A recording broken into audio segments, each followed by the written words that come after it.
तो अभी बहुत पानी बहना बाकी है।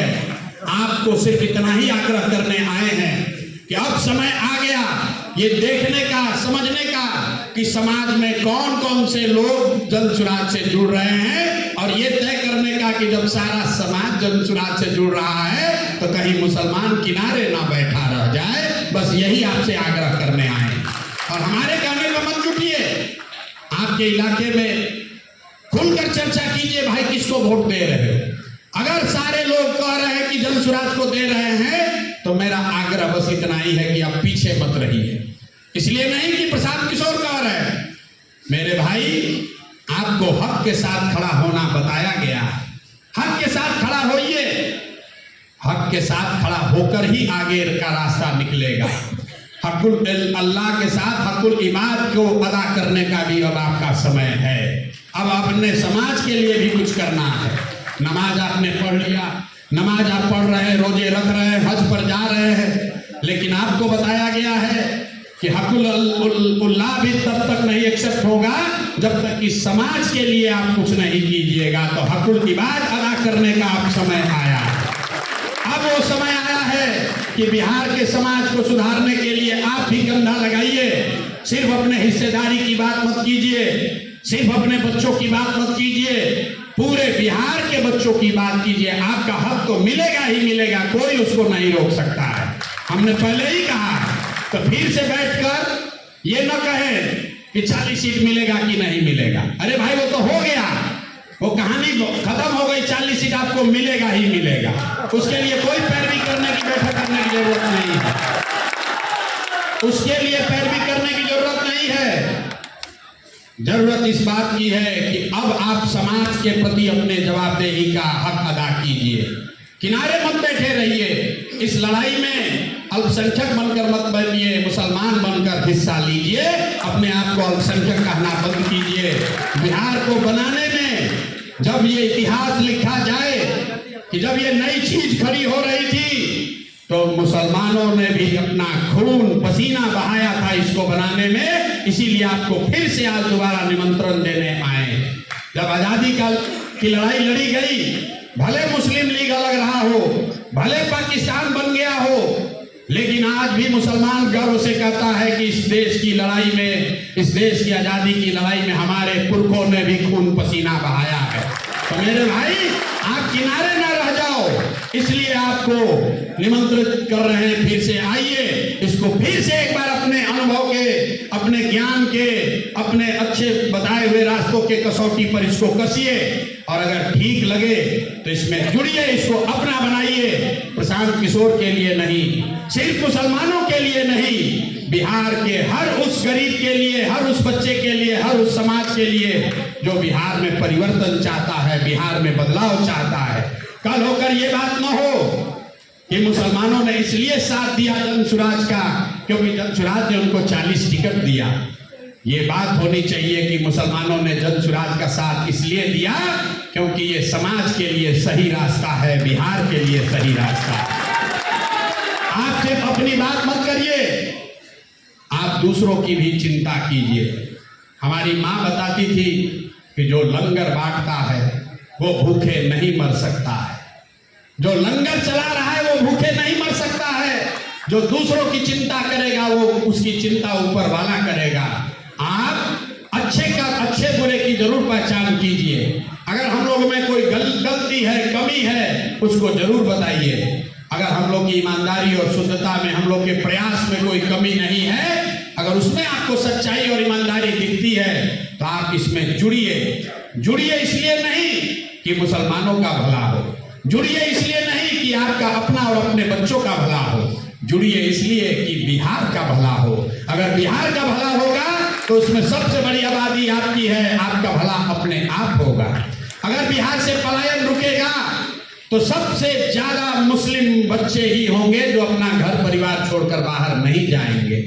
अगर बिहार से गरीबी कम होगी तो सबसे ज्यादा आपकी आमदनी बढ़ेगी।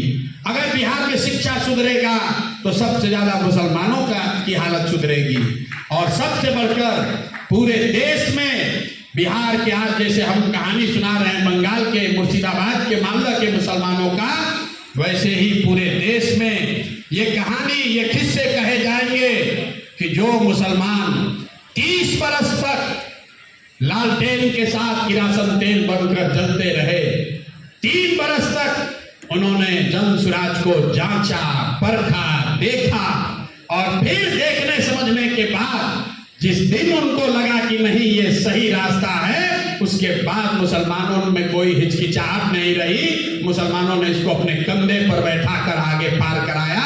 ये बात आपसे आग्रह करने आए हैं। बाकी आप सबका यहाँ समय निकाल कर आने के लिए बहुत बहुत शुक्रिया। मैं जो बात पहले करता रहा हूँ, आप में से कई लोग उस बात को सुने भी हैं, उसको मैं दोहराना भी नहीं चाहता हूँ कि इस्लाम में कोई ऐसी बात नहीं है जो नहीं बताई गई है। आपको सारे रास्ते बताए गए। राजनीति में किस पर भरोसा करना है, समाज में किसके साथ चलना है, क्या आपकी जवाबदेही है अपने बच्चों के प्रति, अपने समाज के प्रति, ये सारी बात आपके कुरान में, आपके हदीस में बताई गई है। एक बार उस पर गौर फरमाइए। भीड़ का तादाद का हिस्सा बनकर भेड़ बकरियों की तरह वोट मत दीजिए। आपके वोट की बड़ी कीमत है। एक एसआईआर के लिए इतनी लड़ाई हो रही है, कितने मुसलमानों का नाम कट जाएगा? जरा घर पे बैठकर ध्यान से सोचिए। अगर 100 में 10 मुसलमानों का नाम कट जाएगा, आप इतनी चिंता कर रहे हैं, लेकिन जिनका 90 का नाम है वो कैसे वोट देंगे, इसकी चिंता कोई नहीं कर रहा है। अगर वो 90 भी ठान ले कि हमको परिवर्तन करना है, तो 10 का अगर नाम कट भी जाएगा तो भी हम लोग हारेंगे नहीं, तो भी जीत कर आएंगे। तो नाम जुड़ना चाहिए, लेकिन हर परिस्थिति में डरना नहीं है। एसआईआर पे हमने कई महीनों से कहा, आप जाकर देख लीजिएगा, सत्य को कोई प्रमाण की जरूरत नहीं है। जो मैंने कहा कल वही सुप्रीम कोर्ट ने कहा कि एसआईआर करना चुनाव आयोग का अधिकार है। मैं नहीं चाहता हूं कि कोई मुसलमान कहे कि अधिकार नहीं। जैसे ही आप कहोगे, आपको कहेगा कि शरणार्थी ये सब घुसपैठिया को लाना चाहता है।